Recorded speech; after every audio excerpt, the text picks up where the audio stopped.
The money. Every penny of it. The Treasury has agreed to stake you in the game. Vesper. Hope you gave your parents hell for that.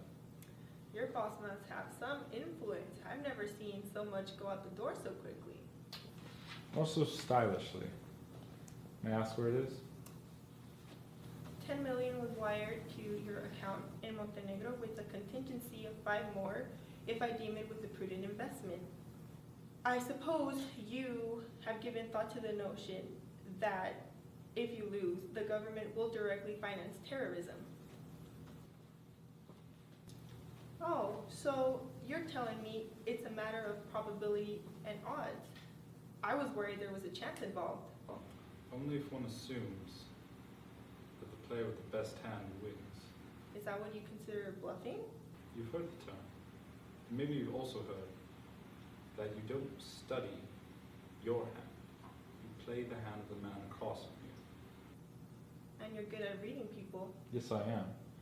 Which is why I was able to detect the undercurrent of your sarcasm in your voice. I am now assured that our money is in good hands. You don't think this is a good plan, do you? Oh, so there is a plan. Excellent. I was under the impression that we were taking $10 million and hundreds of people's lives to a game of luck. What else can you surmise, Mr. Bond? About you, Miss Lind? Well, your beauty is a problem. You don't think people take you seriously. Which one can say of any attractive woman with half a brain? True. But this one overcompensates by wearing slightly masculine clothing and being more aggressive than her female colleagues, which makes her to be a bit of a prickly demeanor, and ironically makes her less accepted and promoted by her male superiors, because they take her insecurity for arrogance.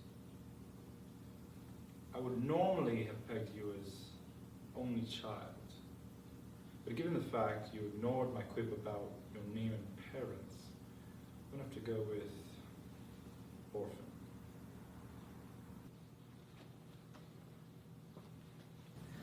All right. Well, by the cut of your suit, you went to Oxford or wherever, and you actually think human beings dress like that. But you wear it with such disdain that I think you came from a place where there's absolutely no money. Your school friends never let you forget it. Which probably means that you went to a school by the grace of someone else's charity, hence the chip on your shoulder. And since your first thought of me was orphan, I'd say you are one too. Oh, so you are. I like this poker thing, which makes perfect sense because MI6 is looking for maladjusted young men who would do so little to sacrifice in order to protect Queen and country. You know, those SAS types with easy smiles and expensive watches. Rolex? Omega. Beautiful. Now, considering I've just met you, the last thing I would want to say is you're a cold-hearted bastard. Of course not. But it wouldn't be a stretch to imagine that you think of women as disposable pleasures rather than meaningful pursuits.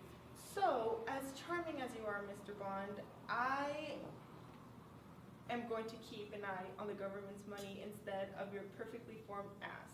You noticed. Even accountants have imagination. So how was your lamb? Skewered. One sympathizes. Good evening, Mr. Bond. Good evening, Miss Lind.